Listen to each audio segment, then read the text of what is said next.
The massive alien ship gleamed like polished silver as it approached Earth's orbital station Alpha. Inside the station's main conference room, Ambassador Tom Smith adjusted his tie for the 10th time. After 6 months of remote communications, the Galactic Council's delegation had finally arrived for face-to-face talks about Earth joining their interstellar community. "Remember, everyone, stay calm and follow the protocols," he told his team, trying to hide his own nervousness. The room's displays showed the alien ship extending its docking bridge, its surface rippling like liquid metal. 10 minutes later, the delegation entered. The aliens moved with fluid grace, their tall, slender forms covered in shimmering robes that changed color with each movement. Their leader, High Counselor Blue, stood nearly 8 feet tall. Despite their intimidating height, their large eyes and gentle movements gave them an almost peaceful appearance. "Welcome to Earth's orbital station Alpha," Smith said, bowing slightly. "We're honored to host the Galactic Council's delegation." Blue's translator device hummed softly before responding. "The honor is mutual, Ambassador Smith. Your species has shown remarkable progress in recent decades." The initial greetings went smoothly. Smith's team had spent months studying alien diplomatic protocols, and it showed. The human delegation guided their guests through the station's main areas, explaining Earth's space capabilities and technological achievements.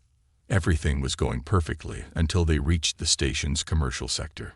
"And this is our civilian space transit terminal," Smith explained, leading them through the bustling area.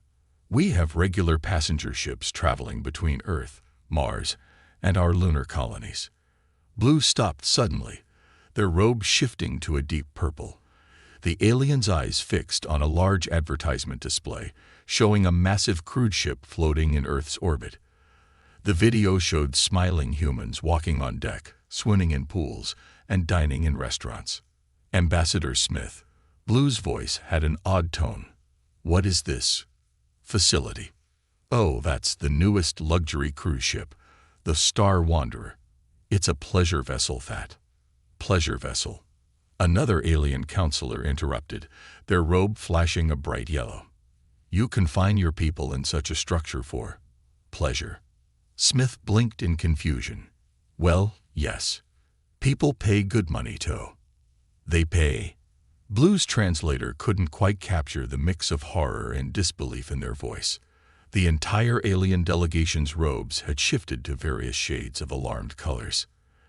The advertisement continued playing, showing interior shots of cabin rooms. To Smith, they looked perfectly luxurious, but he noticed the aliens' growing distress. "These chambers," Blue pointed at the cabin footage, "they're so confined, and the humans are locked inside while in space." "Not locked," Smith corrected quickly. "The doors open freely. Passengers can move around the ship as they please, but they cannot leave." Another counselor asked. "Well, no, not while we're in space, obviously." The aliens huddled together, speaking rapidly in their native language. Their robes swirled with colors Smith had never seen before. When they turned back, Blue's expression was grave. "Ambassador Smith, we must discuss something of great concern. Your species, these vessels you've shown us, they bear striking similarities to what we consider prison ships." Smith's jaw dropped. "Prison ships? No, you've misunderstood. These are luxury vessels. People go on cruises for vacation, for fun." "Fun?" Blue seemed to struggle with the concept. "You mean to tell us that humans voluntarily confine themselves in small chambers, subject themselves to artificial environmental conditions, follow structured time schedules for meals and activities, and pay currency for this experience?" Put that way, Smith had to admit it sounded strange. "Well, yes, but..." "And these vessels," Blue continued, gesturing at another advertisement showing multiple cruise ships. "How many do you operate?" "Currently, about 50 in Earth orbit alone, with another 20 under construction." The aliens' robes shifted to deep blue, a color Smith's cultural briefing had associated with extreme concern. 50 vessels. Blue's voice was barely a whisper. each capable of holding thousands of humans, voluntarily confined. Not confined, Smith protested. Look, I think we're having a cultural misunderstanding here. These ships are the height of luxury. People save up money all year to spend time on them. They have restaurants, theaters, swimming pools, artificial water containment chambers. Another counselor's robe flashed with patterns of distress, where humans voluntarily submerge themselves. Smith felt a headache coming on. Yes, but... And they consume food at predetermined times in designated locations. The restaurants are open most of the day, actually. Most of the day. Blue's translator crackled with alarm. You mean there are periods when humans are denied access to nutrition? Smith looked helplessly at his team. How had a simple tour gone so wrong?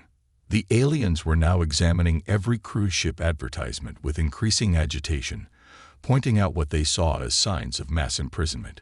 Cabin layouts, daily activity schedules, even the safety protocols. Perhaps, Blue said finally, we should return to the conference room. We need to discuss these facilities in detail before proceeding with membership negotiations. As they walked back, Smith overheard two counselors speaking quietly, their translators barely picking up the words. Their entire species must be remarkably resilient to endure such conditions willingly, or remarkably strange. Did you see? They even have smaller versions of these vessels that operate on their oceans. Smith suppressed a groan. He had a feeling this would be a very long diplomatic meeting. How could he explain the concept of a relaxing cruise to beings who apparently viewed any form of confined space as torture? Looking at his tablet, he saw another problem coming. Tomorrow's scheduled tour of the new Mars-Jupiter luxury liner would need some serious diplomatic reframing. Maybe he should avoid mentioning the all-inclusive packages and confined cabin upgrades altogether.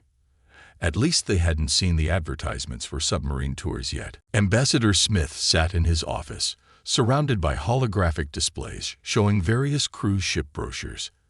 After yesterday's disastrous tour, he needed to find a way to explain the concept of recreational travel to the aliens.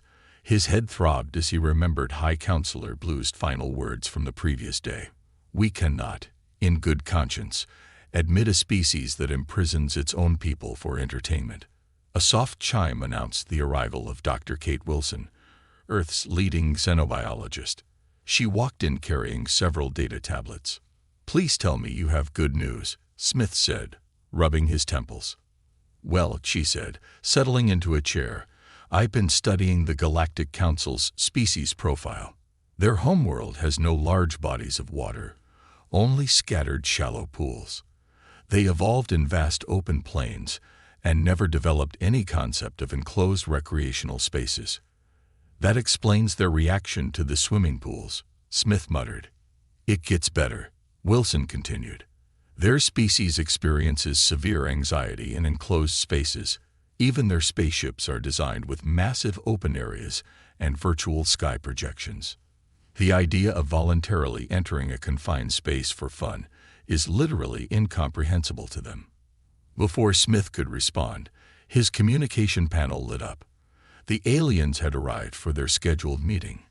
Minutes later, High Counselor Blue and 3 other council members glided into the office, their robes shifting between concerned shades of blue and purple. Ambassador Smith, Blue began, we have reviewed the information about your pleasure vessels. We have questions.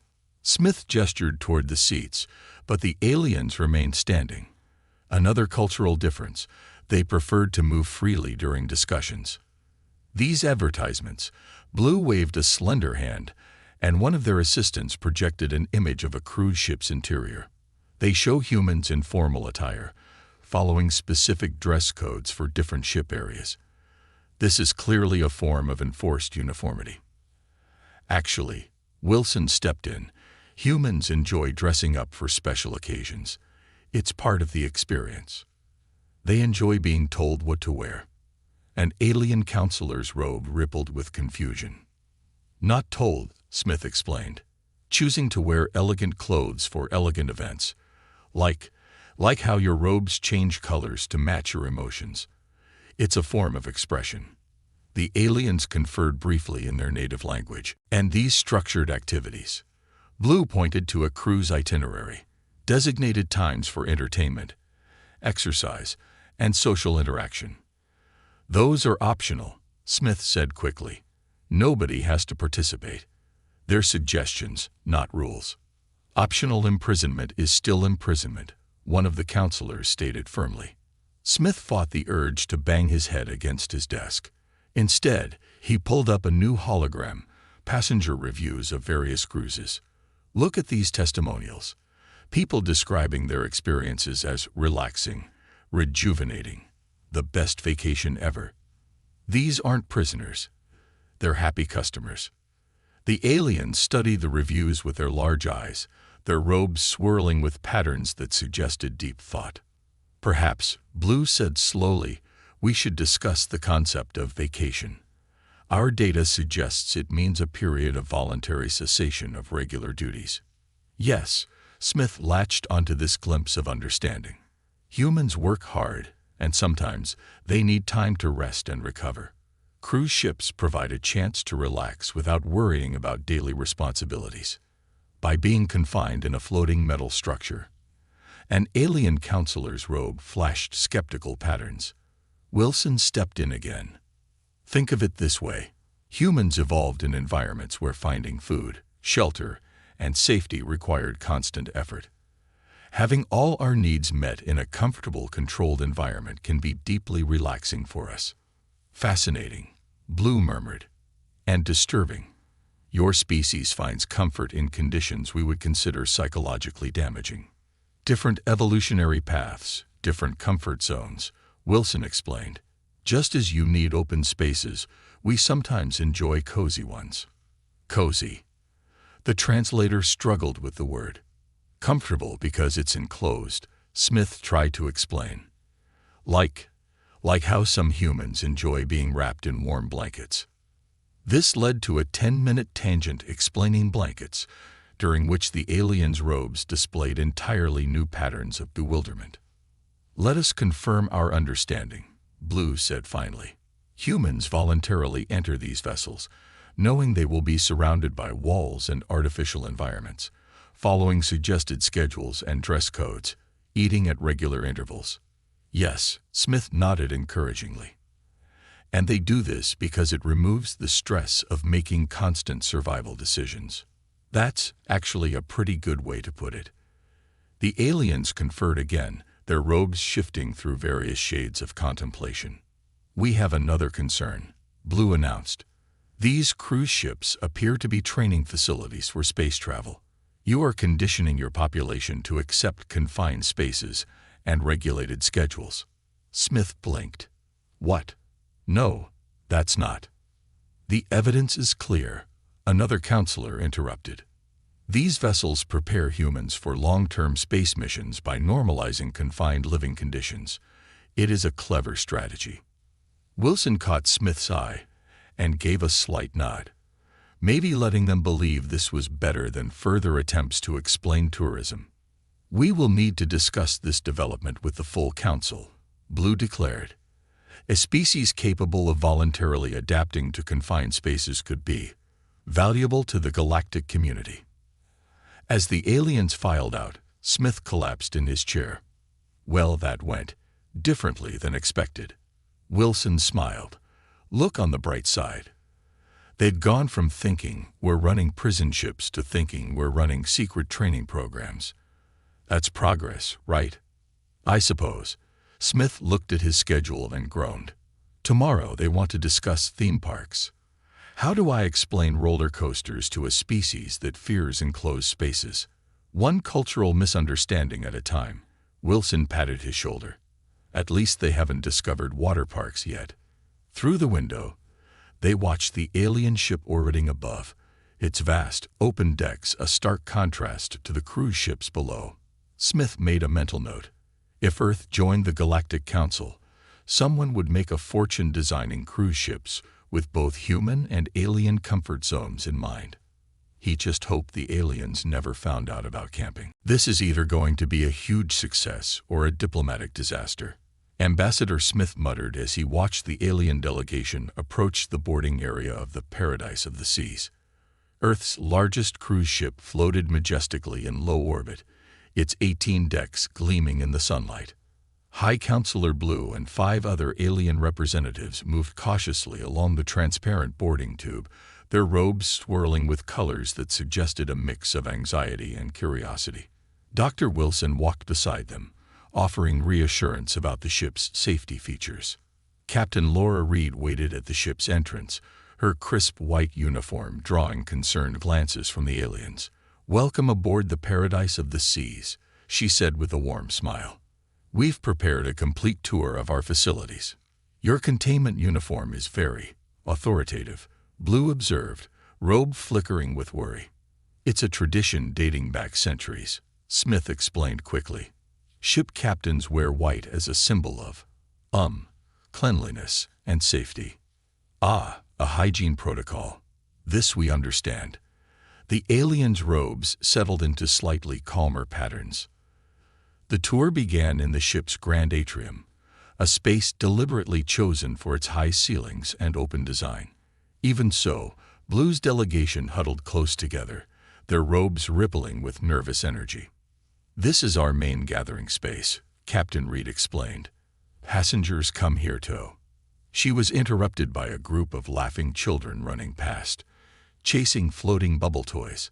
The aliens watched in astonishment as the kids weaved between adults, clearly having the time of their lives. "Those small humans," one counselor said, "they appear to be enjoying their confinement." "Kids usually love cruise ships," Wilson explained. "There are lots of activities designed just for them. You confine your young in specialized activity areas." Blue's translator crackled with concern. Before Smith could correct this misunderstanding, they reached the first pool area. Hundreds of passengers were swimming, lounging on deck chairs, or enjoying drinks at the pool bar. Music played softly in the background while waiters carried colorful beverages on trays. The aliens' robes shifted to a previously unseen shade of confusion. They submerge themselves in artificial water while others watch. Blue asked incredulously. "It's called swimming. It's fun and good exercise," Wilson explained. "And the others are sunbathing, absorbing vitamin D from the artificial sun lamps. Voluntary exposure to radiation." Another counselor's robe flashed alarmed patterns. Smith decided it was time to move on. They headed to the dining areas, where the breakfast buffet was in full swing. Humans lined up with plates, selecting from dozens of different dishes. "What is this behavior?" Blue asked, watching the buffet line. "Why do they queue for nutrition distribution?" "They're choosing what they want to eat," Smith explained. "Different foods from all over Earth. People enjoy having variety." The aliens watched in fascination as a man piled his plate with pancakes, bacon, eggs, and fruit. "And they select their own portion sizes?" one counselor asked. "Without metabolic regulation?" "Yes, that's part of the appeal," Captain Reed said. "Our chefs prepare fresh food all day." "Remarkable," Blue murmured. "Your species voluntarily practices food selection as entertainment." The tour continued through various entertainment venues. They passed a theater where a magic show was in progress, causing the aliens to freeze in alarm when the magician appeared to saw his assistant in half. "It's not real," Smith assured them quickly. "It's just entertainment. Illusions for fun. Your people enjoy being deceived." Blue's robe swirled with bewilderment. They moved on to the shopping area, where the aliens became particularly confused by the concept of buying souvenirs. They purchase objects to remind them of their voluntary confinement. A counselor asked. "To remember their vacation," Wilson corrected. The real challenge came when they reached the cabin areas. Despite choosing to show them the largest suite available, the aliens still seemed horrified by the concept of sleeping in enclosed rooms. "But where is the sky simulator?" Blue asked, looking at the ceiling. "We have windows," Captain Reed pointed out. "Small transparent sections do not constitute proper spatial freedom," one counselor muttered. The situation improved somewhat when they reached the top deck observation area. The aliens' robes settled into calmer colors as they looked out at Earth below and the stars above. "This area is acceptable," Blue declared, "though we note most humans seem to prefer the enclosed spaces below." "Different species, different comforts," Wilson reminded them.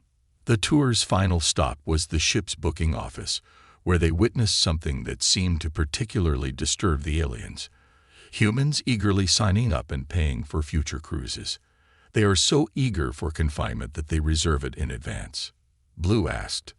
"Some cruises sell out months ahead," Captain Reed said proudly. The aliens huddled together, speaking rapidly in their own language while their robes cycled through various colors. Finally, Blue turned to Smith.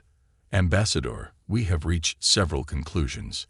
First, your species has an extraordinary capacity for adapting to confined spaces. Second, you have somehow transformed this adaptation into a desirable recreational activity.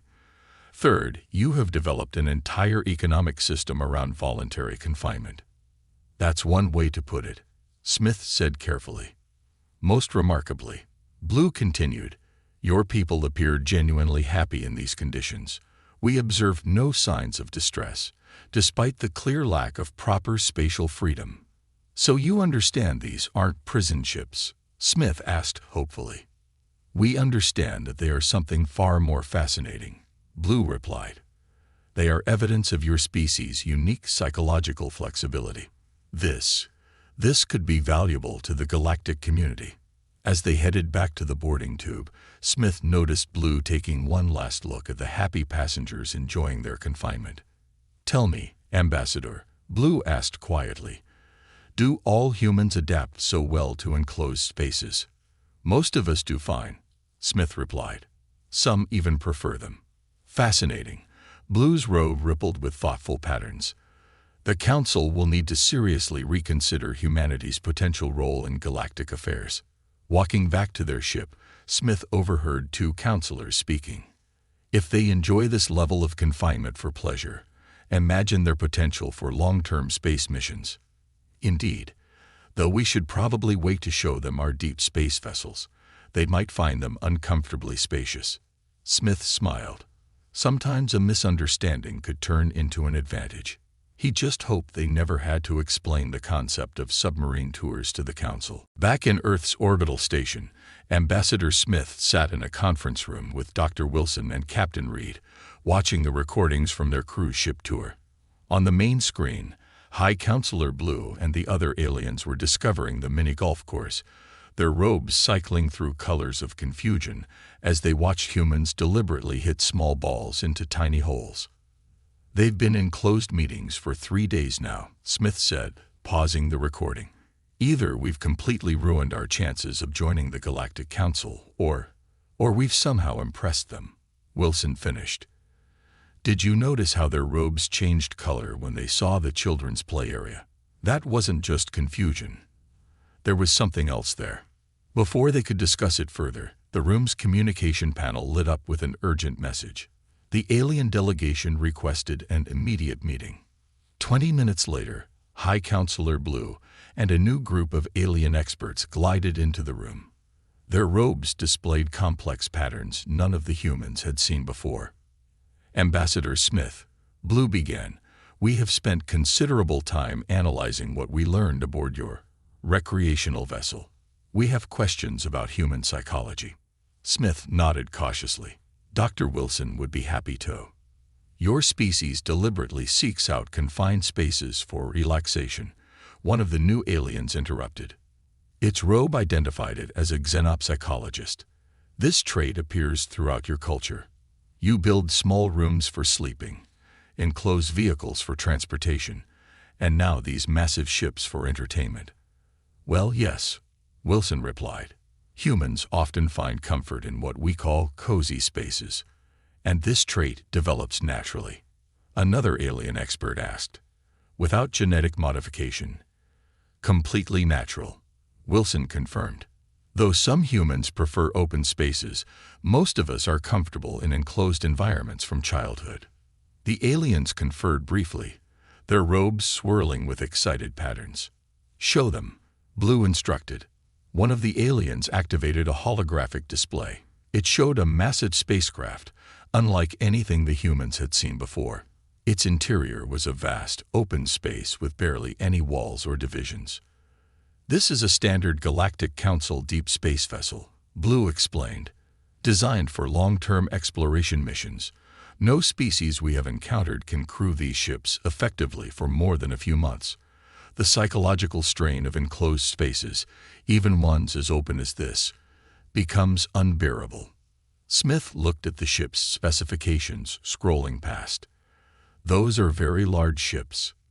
"Necessarily so," the xenopsychologist said. "Our peoples require vast spaces for psychological health. But this creates problems. Large ships are harder to power, harder to shield, harder to land on planets. We have been seeking solutions for centuries." And then, Blue's robe rippled with what seemed like amusement. "We discovered a species that not only tolerates confined spaces, but creates them for entertainment." Wilson sat up straighter. "You're saying our ability to handle small spaces could be valuable?" "Valuable." The xenopsychologist's robe flickered with enthusiasm. "It could revolutionize deep space exploration.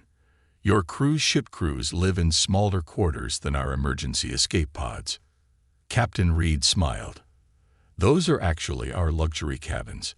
You should see the crew quarters on cargo ships." The aliens' robes all shifted to a new color, something between shock and admiration. "There's more," Blue continued. "We observed how your people handle regulated schedules, restricted movement areas, and limited social groups. These are all crucial skills for long-term space missions. Skills we thought had to be developed through extensive training." Another alien added. "Yet your species treats them as entertainment." Smith began to understand. "So our cruise ships are inadvertently perfect training grounds for deep space psychology," Blue finished. "Your entire species has been conditioning itself for space travel through entertainment." The aliens displayed more holograms, designs for new ships that combine their advanced technology with human-sized living quarters. The efficiency gains were staggering.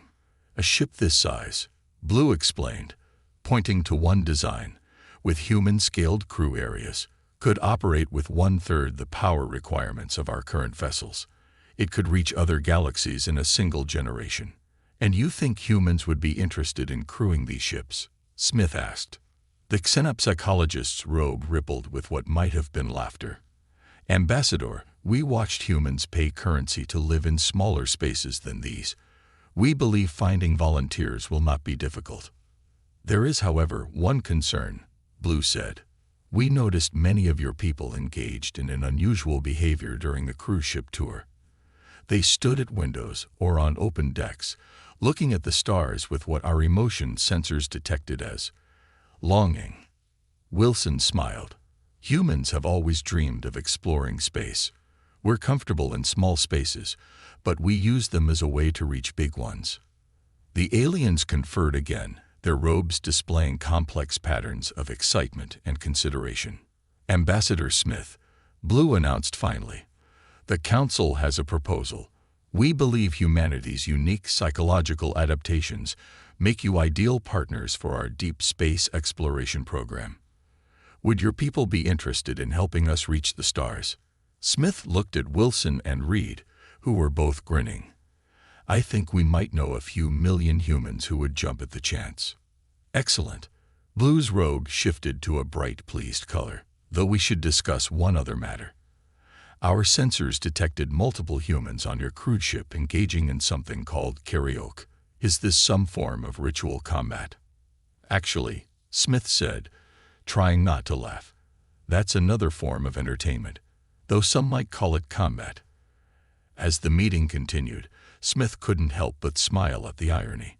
What had started as a cultural misunderstanding about prison ships had led to humanity's unique ticket to the stars. Though he did wonder how the aliens would react when they discovered that humans also voluntarily confined themselves in spacesuits just to float in open space for fun. Some cultural differences, he decided, could wait for another day. 1 month after the crewed ship tour, Ambassador Smith stood in front of the full Galactic Council. The massive chamber, designed to accommodate various alien species, stretched so high its ceiling disappeared into darkness.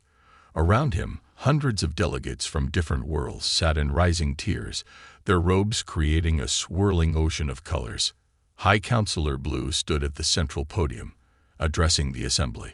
Honored representatives, we are here to vote on 2 unprecedented proposals.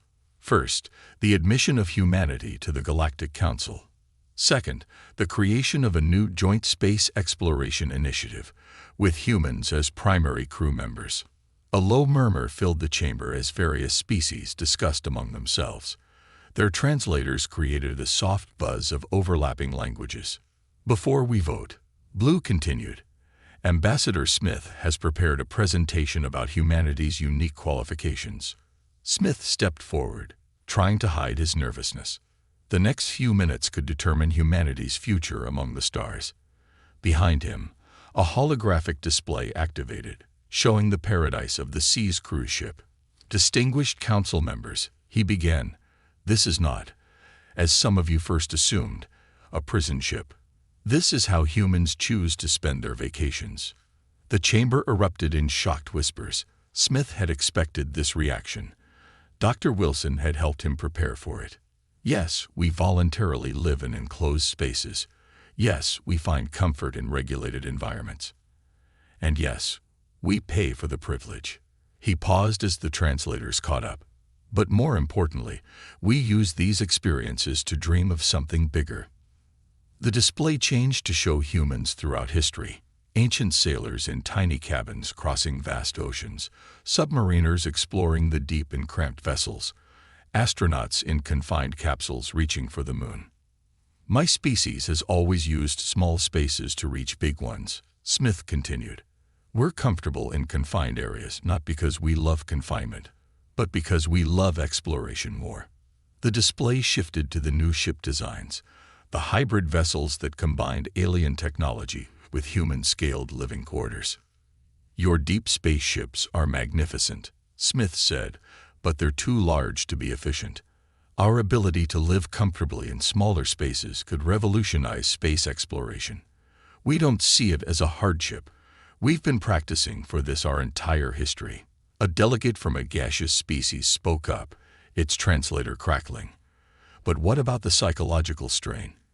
Even short-term space missions affect most species severely. Smith smiled and brought up footage from the cruise ship's final day. These passengers had just spent 2 weeks in space, in quarters much smaller than your proposed ships. Look at them. The footage showed humans laughing, playing games, exercising, and enjoying themselves. Most notably, it showed them eagerly booking their next trips.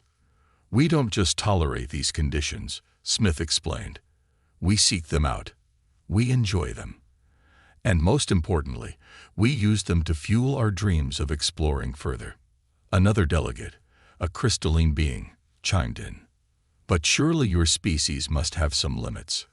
Some breaking point. Smith nodded to Dr. Wilson, who had been waiting at the side. She stepped forward and activated a new display, showing data from various human space missions and simulations. We've tested those limits extensively, she explained. Humans have lived in underground bunkers, underwater facilities, and space stations. We've run year-long isolation experiments. Some humans even choose to live in tiny homes for their entire lives. The chamber buzzed with amazed discussions. Blue raised a hand for silence. There is another factor to consider, Blue announced. Show them. The display changed to show the results of a survey that had been conducted on Earth over the past month. The question was simple. Would you volunteer for long-term deep space exploration missions? The response numbers were overwhelming. Over 10 million humans have already volunteered, Smith said proudly. And that's before we even announced the actual program. A ripple of astonished colors swept through the aliens' robes. But the most interesting part, Smith continued, was their main concern about the mission. He brought up another survey result. They're worried the quarters might be too spacious. They're actually requesting more compact living spaces to improve ship efficiency. This statement caused such a commotion that Blue had to call for order several times. We put the same humans in one of our standard ship simulators, Blue added. They described it as wastefully roomy and suggested ways to add more functional areas by dividing the space. The chamber erupted in discussions again. Smith waited patiently as the council members debated among themselves, their robes shifting through various colors of consideration and excitement. Finally, Blue called for the vote. The chamber lit up with thousands of color patterns as each species registered their decision. The results are clear, Blue announced. Both proposals have passed. Humanity is now a member of the Galactic Council, and the Joint Space Exploration Initiative is approved. Smith felt a wave of relief and pride. Then Blue added something unexpected. However, we have one condition. Blue's robe rippled with what Smith had learned to recognize as amusement. Before we begin the deep space program, we request that human cruise ship designers help us modify our existing vessels. It seems inefficient to waste so much space. After the ceremony, Smith sat in his office, looking at the official membership documents. Dr. Wilson and Captain Reed joined him, bringing a bottle of champagne. "Should we tell them about submarines yet?" Reed asked, grinning. "Let's wait," Smith replied. "Though I did book myself on one of their luxury cruise ships next month. Their shortest trip is 3 years, but they promised me the smallest cabin they could find." "How did they react to that request?" Wilson asked. "They thought I was joking. Then they were horrified. Then they were fascinated." Smith laughed. "Pretty much the usual reaction to humans." Looking out his window at the stars, Smith could see both alien and human ships in orbit. Soon, they would venture out together, each species contributing their unique strengths. The aliens had their advanced technology and vast knowledge of the galaxy. And humans had their dreams of exploration and their strange ability to turn confinement into comfort. "You know what's really funny?" Wilson said, following his gaze. "All those years of building cruise ships, and we were accidentally preparing ourselves for the greatest journey of all." "Not accidentally," Smith corrected. "We built those ships because we wanted to explore, to go places we'd never been. We just never realized that our way of exploring would turn out to be our greatest asset." As they celebrated, a message came in from the Galactic Council. They wanted to discuss another strange human habit they'd discovered. Something called camping, where humans voluntarily slept in tiny fabric shelters on the ground. Smith decided that explanation could wait for another day. One cultural misunderstanding at a time was enough. The old ship floated in space like a forgotten toy, its once gleaming hull now dulled by years of neglect. Captain James Miller stood at the viewing window of the space station, looking at what the Galactic Alliance had generously given to humanity as their entry gift. Next to him, Ambassador Reed of the Centaurians made a sound that might have been a laugh. "The Starweaver-class cruiser," Reed said, his blue-tinted skin catching the starlight. "She was quite something in her day." The way he said it made it clear that her day was very long ago. Miller kept his face neutral, though his hands tightened behind his back. This was humanity's chance, their only chance, to join the greater galactic community. After decades of watching advanced ships zoom past their solar system, after years of sending signals into space hoping for a response, humanity had finally been noticed. And this was what they got: a broken-down ship that even the junk dealers had passed on. "When can my crew come aboard?" Miller asked, keeping his voice steady. Reed waved his hand, and a holographic display appeared, showing various documents. "The transfer is already complete. The ship is yours, Captain. Though I must warn you, her AI system is limited. We couldn't justify the resources to fully repair it." Miller nodded, already thinking about the crew waiting in the station's quarters. They were the best Earth had to offer: engineers, scientists, and space sailors who had trained for years on simulator after simulator, preparing for this moment. The shuttle ride to the Starweaver was quiet. Miller sat with his core team. Tom Walker, the chief engineer whose hands hadn't stopped moving since they'd gotten the news, and Dr. Linda Russ, whose eyes were fixed on her tablet, already scanning the preliminary ship data they'd been given. As they got closer, Miller could see the true size of the vessel. Despite its age, the Star Weaver was massive, nearly a kilometer long, with smooth lines that spoke of races who had mastered space travel when humans were still figuring out steam engines. Its hull showed patches of different materials where repairs had been made over the centuries, giving it a patchwork appearance. "Home, sweet home," Walker muttered as their shuttle docked. The airlock cycled, and they stepped into their new command. The ship's interior was a maze of corridors that had clearly seen better days. The lighting flickered uncertainly, and the air had a stale quality that the life support systems were struggling to clean.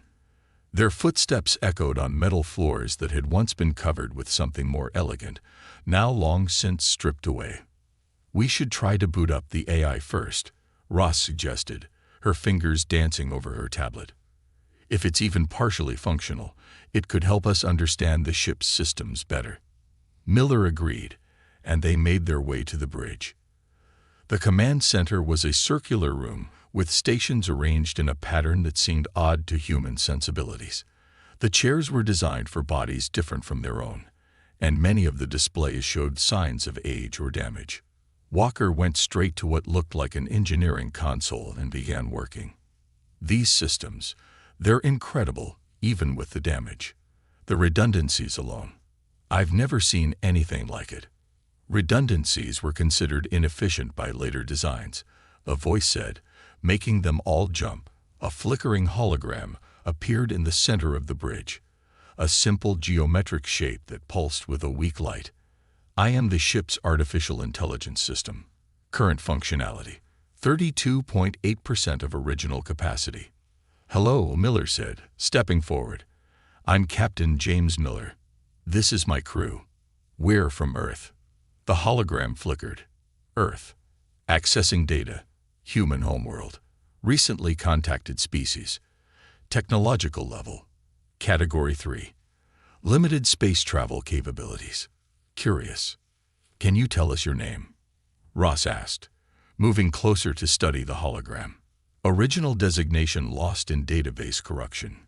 Current designation unclear. Systems fragmented. How about we call you Spark?"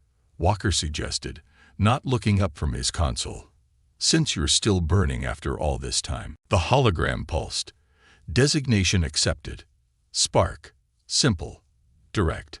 Matches human linguistic patterns." Over the next few hours, more of the crew arrived. They spread throughout the ship, calling out findings and problems. The list of issues grew longer by the minute. Power fluctuations, damaged hull sections, outdated weapon systems, and navigation computers that seemed to speak a different language entirely. "Captain," Reed's voice came through the station's comm system. "Is everything satisfactory?" Miller looked around his bridge. Walker was half inside a panel, muttering about crazy alien over-engineering. Ross was deep in conversation with Spark about the ship's history, piecing together fragments of corrupted data. The rest of the crew was slowly bringing systems online, their voices echoing through the ship's comm channels with a mix of frustration and excitement. "We're finding our way around," Miller replied diplomatically. "Excellent. Oh, and Captain, do be careful with it. The Star Weaver may be outdated, but it's still valuable technology. We wouldn't want you to damage it further. The Alliance has protocols about proper ship maintenance and modifications." Miller felt his jaw tighten. "Of course, Ambassador. We'll be very careful." After signing off, Miller walked over to where Walker had emerged from the panel, his face smudged with some kind of alien lubricant. "Well?" Miller asked. Walker grinned. "It's a mess, Captain. The aliens stripped out half the systems, replaced others with cheap alternatives, and basically treated this beautiful ship like a parts donor." He paused, his grin getting wider. "But you know what they missed? The bones. The basic design of this ship. It's incredible. All these redundancies they kept complaining about. They're not bugs, they're features. This ship was built to be adapted, to be modified. The aliens just never saw it because they were too busy following their optimal protocols. Can we make it work? Work? Walker laughed. Captain, we can make it sing. It'll take time, and we'll have to get creative, but... He patted the wall fondly. This old girl's got fight left in her. She just needs someone to think differently about her problems. Spark's hologram appeared nearby. Warning. Detected discussion of non-standard modification approaches. Alliance protocols require. Spark, Miller interrupted. You're part of this crew now. And we humans have our own protocols. Sometimes the best way forward isn't the most obvious path. The hologram flickered, processing this. Curious. Accessing human historical records. Finding multiple instances of successful technological advancement through unconventional methods. This requires further analysis. As the day cycle wound down, Miller stood at the same window where he'd first seen the ship. The Starweaver looked different now, not just a piece of space junk, but a challenge, a chance. The aliens had given them this ship expecting failure, expecting humans to stumble and struggle with technology they barely understood. But they'd forgotten something important about humans. Give them a broken thing, and they'll either fix it or make it into something new entirely. The Starweaver might be weak now, but that was about to change. Ready or not, Miller whispered to the stars, "Here we come." 3 weeks into their work on the Starweaver, Tom Walker sat cross-legged in the engine room, surrounded by holographic diagrams and actual paper notebooks, something that made the ship's AI endlessly curious. His hands were black with grease, and he hadn't slept in nearly 20 hours, but he couldn't stop grinning. "Spark," he called out, "show me that power distribution diagram again." The AI's hologram flickered to life nearby, projecting the requested image. "Engineer Walker, I must point out that you have been awake for..." "Look at this," Walker interrupted, pointing at a complex junction in the power systems. Everyone who worked on this ship kept trying to streamline the power flow. They stripped out the backup systems, the redundant circuits, everything they thought was inefficient. He grabbed one of his notebooks, flipping through pages of hand-drawn diagrams. But what if that wasn't the point? What if all these extra pathways weren't mistakes? Spark's hologram pulsed as it processed this idea. Over the past weeks, the AI had shown increasing signs of adaptation to human thinking patterns. Historical records indicate the original designers included multiple systems for each function. Later engineers deemed this wasteful. Wasteful. Walker laughed. "Spark, this is brilliant. It's not about efficiency. It's about adaptability." He jumped up, pacing around the engine room. "Look, in human engineering, we learned something important early on. Sometimes you need a backup for your backup. Sure, it's not the most efficient way to do things, but when you're in deep space and something goes wrong, you don't care about efficiency. You care about survival." The eye was silent for a moment, its hologram flickering more rapidly than usual as it processed this concept. "This contradicts standard Alliance engineering protocols." "Exactly." Walker grabbed his communicator. "Captain, you need to see this. And bring Dr. Ross. I think we just figured out why this ship was so special." When Captain Miller and Dr. Ross arrived, Walker could barely contain his excitement. He explained his theory, pointing out various systems throughout the engine room. "The aliens kept trying to fix this ship by making it more like their modern vessels," he explained. "But look here, and here, and here. The original design wasn't about being the fastest or the most powerful. It was about being able to adapt to anything." Ross stepped closer to one of the diagrams, her eyes widening. "The redundancies. They're not just backups, are they? They're alternative pathways. You could completely reconfigure the ship's systems without shutting anything down." "Better than that," Walker said. "We can run multiple configurations at the same time." The aliens thought it was messy and inefficient because they always wanted everything to run in perfect harmony. But humans, he grinned. We're used to making things work even when they're not perfect. Miller studied the diagrams carefully. Can we actually do it? Make these modifications? Already started, Walker said, leading them to a nearby panel. I replaced some of the alien power regulators with good old-fashioned human circuit breakers. Sure, they're technically less advanced, but they're simple, reliable, and most importantly, fixable. Then I wrote a program that lets Spark run power through both systems at once. The results have been unexpected. Spark added, its hologram appearing next to them. Engineer Walker's modifications have increased overall system stability by 47%. This contradicts all standard optimization protocols, yet the numbers are undeniable.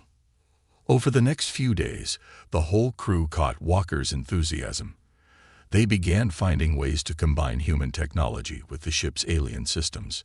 Simple mechanical backups were installed alongside advanced alien tech. Old-style manual controls were added next to holographic interfaces.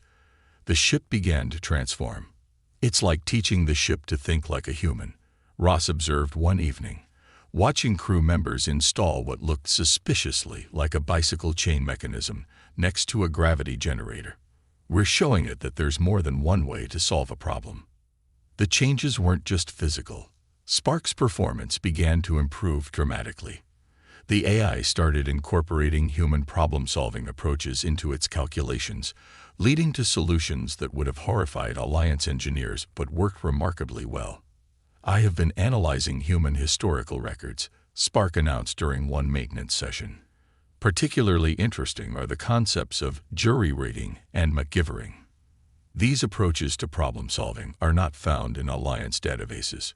That's because the Alliance thinks technology only moves in one direction, forward, Walker said, working on a hybrid power coupling.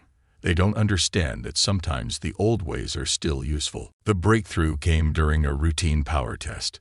They were running the ship's systems at 60% capacity, already better than anyone had expected, when warning lights started flashing. Power surge in Section 7. Someone called out. But before anyone could react, Spark had already rerouted the power through one of the new hybrid circuits. The surge dissipated harmlessly, distributed through multiple backup systems. Holy shit, Walker whispered, staring at the readings. Spark, what just happened? I utilized the new mechanical backup systems in combination with the original power distribution network, the AI replied. The solution was inelegant by Alliance standards, but highly effective. Miller, who had been watching from the bridge, felt a smile spread across his face. How many of these hybrid solutions could we implement throughout the ship? With current modifications and crew creativity index. Spark paused, its hologram growing brighter. Possibilities exceed standard calculation parameters. Humans continue to suggest solutions outside normal operational guidelines. This creates exponential potential. That evening, Miller recorded in his log. The aliens thought they were giving us a broken-down relic, but they actually gave us something much more valuable. A ship that's willing to learn new tricks. The Starweaver wasn't weak. It was just waiting for someone to understand its true strength. Ambassador Reed's face appeared on the main screen, his expression carefully neutral. Captain Miller, our sensors indicate some unusual power signatures from your vessel. I trust you're not exceeding the recommended operational parameters. Miller glanced around his bridge. At stations designed for alien bodies, humans sat comfortably in modified chairs. Holographic displays flickered alongside sturdy mechanical gauges. The ship hummed with a sound that was neither purely human nor purely alien, but something new entirely. Everything is working exactly as it should, Ambassador, Miller replied, trying not to smile too broadly. We're just getting to know our ship. After the ambassador signed off, Spark's hologram appeared, now stable and bright. Captain, should I inform the crew that the ambassador seems concerned about our modifications? Miller chuckled. No need, Spark. Let them worry. They gave us this ship thinking it was too weak to matter. Soon enough, They'll learn what happens when humans decide to make something stronger. Through the viewing window, stars streaked past as the Starweaver moved through space, its hybrid systems working in ways its original designers had never imagined. It wasn't the most advanced ship in the Alliance fleet, or the most powerful, or the most efficient, but it was becoming something else entirely, something that combined the best of human ingenuity with alien technology, something unprecedented. And it was only the beginning. The distress call came at the worst possible time. The Starweaver was in the middle of a major systems upgrade, with half its power grid running through temporary circuits, when Spark's voice cut through the usual engine room chatter. "Priority alert," the AI announced, its hologram pulsing with urgent red light. Distress signal detected from the Bluestone mining colony. Multiple hostile ships reported in the area. In the engine room, Walker cursed as he looked at the mess of cables and circuits around him. "Captain, we're not ready. The new weapon systems aren't properly calibrated, and the shield modifications are only at 60%. How long until the nearest Alliance patrol ship can respond?" Miller asked from the bridge, already knowing the answer. "Approximately 7 hours," Spark replied. "Bluestone Colony estimates hostile contact in 22 minutes. Miller's jaw tightened. The Starweaver was the only ship close enough to help, but their vessel, despite all their improvements, was still considered obsolete by Alliance standards. Going up against modern pirate ships would be like bringing a knife to a gunfight. "How many hostile ships?" he asked. "3 confirmed signatures. Design matches known pirate vessels. Their weapons and shields are significantly more advanced than our current capabilities." The captain looked around his bridge. Every crew member was watching him, waiting for his decision. They'd worked miracles with this old ship, but they hadn't had time to test everything in combat conditions. Going in now would be dangerous. Not going would be unthinkable. "All hands, battle stations," Miller ordered. "Walker, give me whatever you can. Ross, start plotting approach vectors. Spark, time to see what all these human modifications can really do." The Starweaver's engines roared to life, a sound that was now a strange mix of high-tech hum and industrial growl. As they approached the mining colony, they could see the 3 pirate ships circling their prey like hungry sharks. "They're hailing us," Ross reported from her station. A harsh voice filled the bridge. "Alliance vessel. This is none of your concern. Leave now, and we might let you live." Miller smiled grimly. "This is Captain James Miller of the Earth ship Starweaver. You are engaged in illegal activities against a civilian target. Withdraw immediately." Laughter came over the channel. "Earth ship. They gave those primitives a vessel." More laughter. "Walk away, primitives. That obsolete heap won't last 10 seconds against our ships." "Spark," Miller said quietly, "what do you think about showing them some human ingenuity?" The AI's hologram brightened. "Analyzing enemy vessel configurations. They are using standard Alliance-derived technology. Their tactics will be predictable." The pirates struck first, their lead ship launching a barrage of energy weapons. Under normal circumstances, such an attack would have crippled an old ship like the Starweaver. But these weren't normal circumstances. "Activating hybrid shield configuration," Spark announced.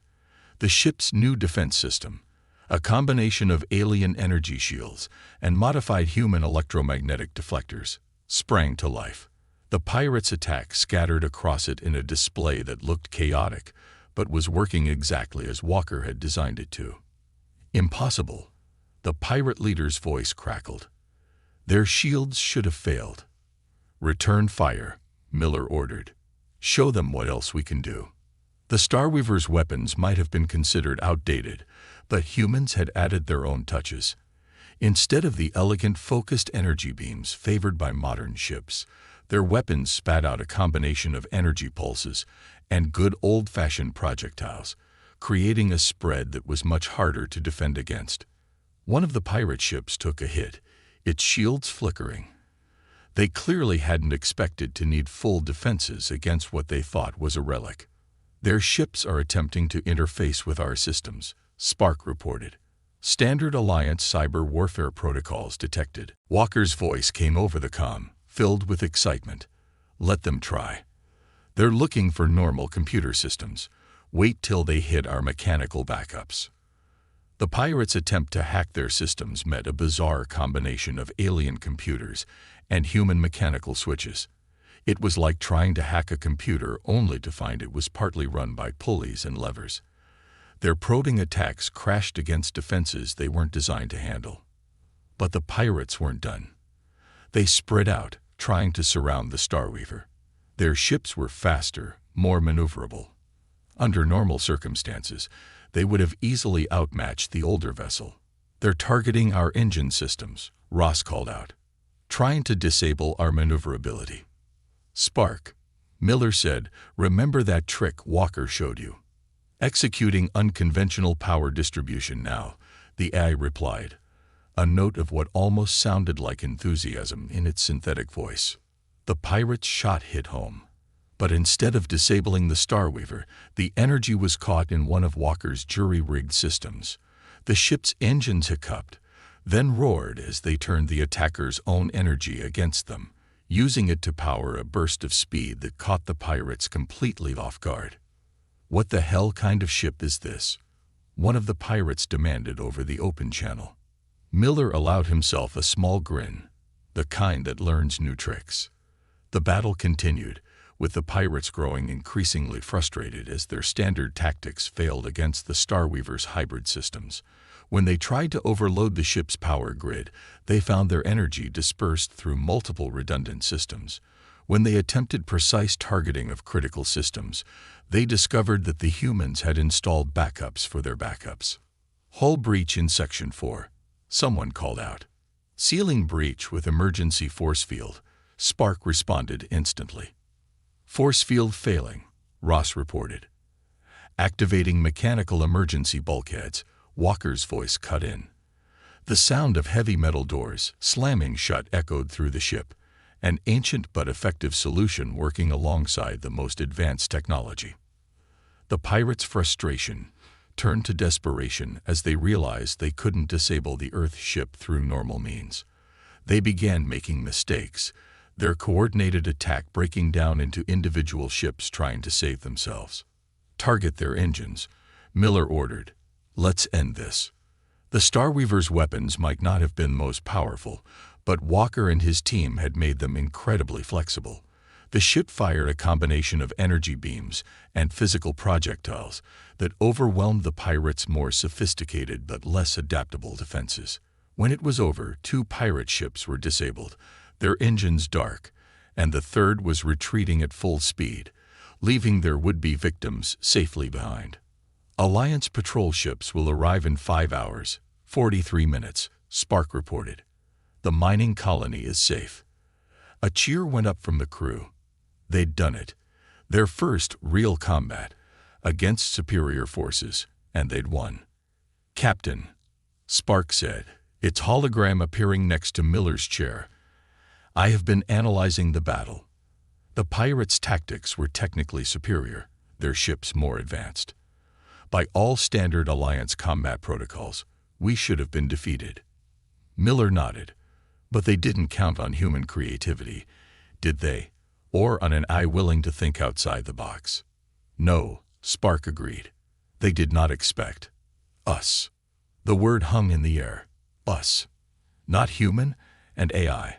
Not alien tech and Earth engineering, but something new. Something that combined the best of both worlds in ways nobody had anticipated. As the Starweaver moved to help secure the mining colony, Miller looked at his crew, humans working seamlessly with alien technology, finding solutions that neither civilization would have discovered alone. The Alliance had given them this ship thinking it was too weak to matter. They couldn't have been more wrong. News of the Starweaver's victory over the pirates spread quickly through the Alliance networks. Most dismissed it as luck or exaggeration. After all, how could an obsolete ship crewed by primitives defeat 3 modern vessels? But in the ship's science lab, Dr. Ross and Tom Walker were about to discover something that would change everything. "Look at this," Ross said, pointing to a complex display of ship diagnostics. During the battle, when Spark was managing multiple systems simultaneously, these energy patterns appeared. The screen showed waves of power flowing through the ship's systems in ways that defied standard Alliance engineering principles. Walker leaned closer, his eyes widening. "That's impossible. According to every textbook the Alliance gave us, you can't run power through redundant systems like that. It should have overloaded everything. Yet it didn't." Spark's hologram appeared, brighter and more stable than ever. In fact, ship efficiency increased by 89% during those moments. "I have been experimenting with similar configurations since the battle." Ross pulled up more data. The original designers of this ship, they weren't trying to create just another warship. They were building something that could evolve. She turned to Walker. All those redundant systems, the backup pathways, they weren't inefficient design. They were providing options for adaptation. And then the Alliance engineers came along. Walker continued, getting excited, and they tried to fix everything by making it conform to their standard protocols. They didn't just strip out backup systems, they stripped out the ship's ability to grow. Miller arrived in the lab to find his chief engineer and science officer practically bouncing with excitement. "Captain," Ross said, "we need to show you something. Spark, can you display the original design specifications we just decoded?" The AI projected a complex three-dimensional diagram in the center of the lab. "These patterns were deeply embedded in my original programming," Spark explained. "They were marked as errors by Alliance engineers, but Dr. Ross discovered they are actually part of my core architecture." Miller studied the display. "What exactly am I looking at?" "The future," Walker said with a grin. "Or maybe the past. The Starweaver wasn't designed to be perfect. It was designed to be adaptable. The original builders created a ship that could learn and change. But the Alliance, with all their protocols and optimization, couldn't see it. They thought they were looking at a flawed design." "And now?" Miller asked. Ross stepped forward. "Now we've accidentally done what the original designers intended. By adding our primitive human modifications, by being willing to try things that the Alliance would never consider, we've woken up the ship's true potential. Spark isn't just adapting to our changes. It's learning how to evolve." As if to demonstrate, Spark's hologram shifted, becoming more complex, more detailed. "The combination of human creativity and my original adaptive programming has created possibilities that exceed Alliance theoretical limits. I am becoming more." Over the next few days, the crew worked around the clock to implement their discovery. Systems that they had jerry-rigged together now formed new patterns, guided by Spark's growing understanding of its own potential. The ship began to change in ways that even Walker hadn't imagined. "It's like watching a flower bloom," Ross said one evening, as they observed new energy patterns flowing through the ship's systems. "Every modification we make, every human solution we introduce, gives Spark more options to explore." The AI had taken their hybrid approach, the combination of high-tech alien systems and reliable human engineering, and turned it into something entirely new. Power flowed through multiple redundant systems not as a backup, but as a way to process more information, handle more tasks, achieve things that shouldn't have been possible with the ship's original hardware. But their breakthrough didn't go unnoticed. Ambassador Reed arrived unannounced, his face tight with concern as he studied the Starweaver's new readings. "Captain Miller," he said, his voice carefully controlled, "our sensors indicate your ship is operating far beyond its design specifications.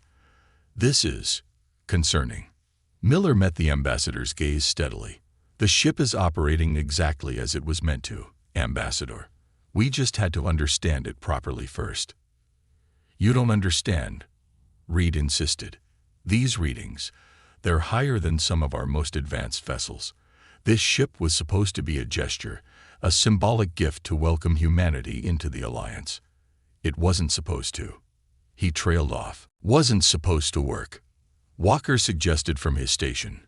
Wasn't supposed to show that maybe the Alliance doesn't know everything about ship design. Reed's skin flushed a deeper blue. Captain, I must insist that you cease these unauthorized modifications immediately. The Alliance has protocols. Ambassador. Spark's hologram appeared, now so detailed and clear it almost looked solid. I have analyzed all Alliance protocols regarding ship modification. The Starweaver's current configuration, while unprecedented, violates no actual regulations. The Alliance never created rules against improvements they believed impossible. The ambassador stared at the AI in shock. This level of autonomous response, this shouldn't be possible with your limited systems. A lot of things we're doing shouldn't be possible, Ross said with a small smile. That's what makes them work. Miller stepped forward. Ambassador, humanity accepted this ship gratefully, as our chance to prove ourselves to the Alliance. We're doing exactly that. We're proving that there's more than one way to advance technology. Sometimes you have to look backward to move forward. Reed opened his mouth to argue, then closed it as new readings appeared on his personal device. The Starweaver's power levels were still climbing, its systems working in harmony in ways Alliance engineers would have said were impossible. The pirates we defeated, Miller continued quietly, they thought this ship was weak because it wasn't new. They thought we were primitive because we didn't follow Alliance protocols. They were wrong. Maybe it's time for the Alliance to consider that they might be wrong too. The ambassador looked around the bridge, taking in the strange mix of advanced alien technology and sturdy human engineering. He saw crew members working comfortably with systems that should have been beyond their understanding, but which they had made their own. Perhaps, Reed said slowly, we have something to learn from each other. After the ambassador left, Miller stood at his favorite viewing window, watching the stars. The Starweaver hummed around him, its rhythm neither human nor alien but something new entirely. Spark, he asked, what do you calculate our current capabilities to be? The AI's hologram appeared beside him. Current configuration exceeds all previous performance metrics. But more importantly, Captain, we are still growing. Each day brings new possibilities, new combinations we hadn't considered before. The human's willingness to experiment, to try what others consider impossible. The hologram brightened. It has shown me that limitations are often self-imposed. Miller smiled. The Alliance had given them this ship thinking it was too weak to matter, too old to be useful. They couldn't have known that in doing so, they had given humanity exactly what it needed. A chance to prove that sometimes the oldest foundations could support the newest ideas. The Starweaver wasn't just a ship anymore. It was becoming something else entirely. A bridge between human ingenuity and alien technology. A proof that progress didn't always mean following the expected path. And they were just getting started. The pirates returned 3 weeks later, not with 3 ships, but with 12. They dropped out of faster-than-light travel in an attack formation that would have impressed even the Alliance military. Their target wasn't just the Bluestone mining colony this time. It was the Starweaver itself.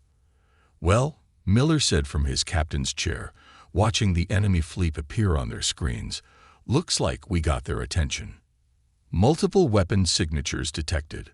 Spark reported, its hologram now a complex pattern of light that filled the bridge with a soft glow. Their ship shows significant upgrades from our last encounter.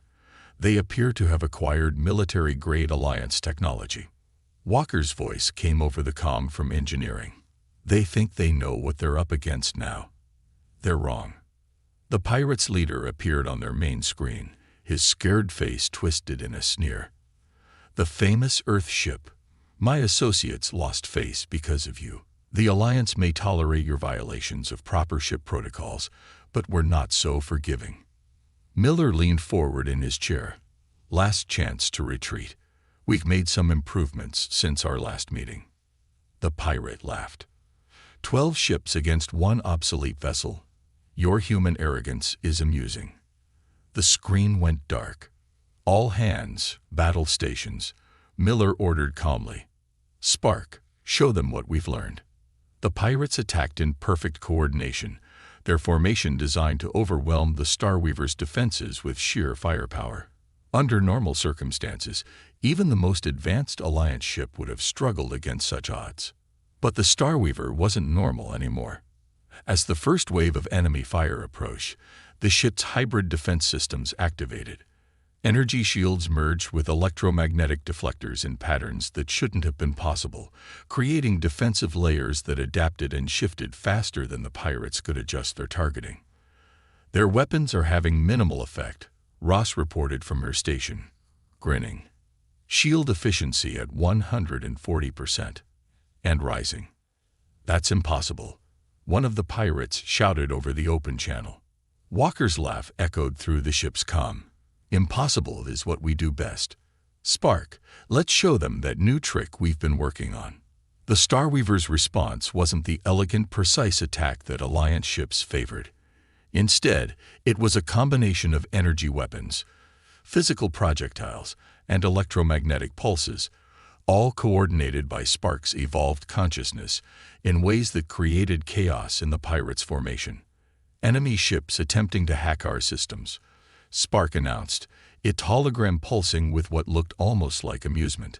"They are using advanced Alliance cyber warfare protocols. Should I show them our counter?" "Give them hell," Miller said. The pirates had come prepared for a high-tech battle, armed with the latest hacking tools and countermeasures. What they weren't prepared for was a ship that could think like a human while processing data faster than any Alliance eye. Their cyber attacks met a defense that was part digital, part mechanical, and entirely unpredictable. "This is unlike anything we've ever seen." The pirate leader's voice crackled with frustration. "What have you done to that ship?" "We made it better," Miller replied simply. "Spark, initiate attack pattern Walker 7. The Starweaver moved in ways that defied its size, its hybrid systems working in perfect harmony. Energy that would have overloaded normal circuits flowed through multiple redundant pathways, powering weapons and shields simultaneously at levels that Alliance engineers would have sworn were impossible. 3 pirate ships went dark as the Starweaver's unconventional attack overwhelmed their defenses. 2 more broke formation, their captains realizing too late that they were facing something beyond their experience. "They're trying to surround us," Ross called out, watching the remaining ships adjust their positions. "Perfect," Miller said. "Spark, show them your full potential." The AI's presence filled the ship, its evolved consciousness coordinating every system with both machine precision and human creativity. Power flowed through the vessel in ways that broke every rule in the Alliance engineering handbook, creating effects that looked more like art than technology. The Starweaver's hull began to glow with contained energy as Spark channeled power through systems that were never meant to work together. Human ingenuity had shown the AI how to think beyond its programming, and now it was showing everyone what that truly meant. "By the stars," one of the pirate captains whispered over the open channel.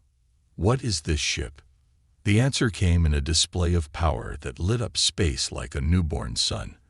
The Starweaver released its energy in a wave that combined a dozen different technologies in ways that no one, human or alien, had ever attempted before. Pirate ships found their advanced shields useless against attacks that came through spectrums their defenses weren't designed to stop. When it was over, the pirate fleet was in ruins. Some ships drifted powerless, their systems overloaded by the Starweaver's impossible attacks. Others had fled, their captains finally understanding that they faced something beyond their ability to fight. "Alliance ships detecting our energy signature," Spark reported. "They are requesting an explanation for power readings that exceed their theoretical maximums." Miller smiled. "Tell them they're about to learn some new theories." In the aftermath of the battle, Walker and Ross stood in engineering, watching new patterns of energy flow through systems that were once considered obsolete. "You know what the funny thing is?" Walker said, patting a nearby console. "The Alliance had ships like this once. The Starweaver wasn't unique, it was just the last of its kind. They got so focused on making everything perfect, so obsessed with following their protocols, that they forgot the value of adaptability." Ross nodded. And all it took was some humans too stubborn to know what was impossible to remind them. Spark's hologram appeared, more complex and beautiful than ever. I have been analyzing our evolution. The combination of human creativity and the ship's original adaptive design has created something unprecedented. We are not simply a vessel anymore. We are a proof that progress does not always follow a straight line. On the bridge, Miller received a transmission from Ambassador Reed. The Centaurian's face showed a mix of disbelief and reluctant admiration. "Captain," Reed said, "the Alliance Council has requested a full report on your modifications to the Starweaver. It seems we may have underestimated humanity's potential contribution to galactic technology." "Happy to share, Ambassador," Miller replied. "Though I should warn you, some of our solutions might not make sense at first. Sometimes you have to think a little primitively to move forward." After the transmission ended, Miller looked around his bridge. Human crew members worked alongside alien technology that had evolved far beyond its original design. Spark's presence filled the ship with a soft light that represented the perfect fusion of two different approaches to progress. The Alliance had given them this ship thinking it was too weak to matter. Instead, they had given humanity exactly what it needed: a chance to prove that strength comes in many forms, and that sometimes the oldest foundations can support the newest ideas. The Starweaver hummed around them, no longer just a ship, but a symbol of what was possible when you dared to think differently. And as they prepared to return to their patrol, Miller knew that this was only the beginning. Sometimes the best way forward was to remember where you came from. And sometimes the weakest things could become the strongest if you just gave them a chance to grow.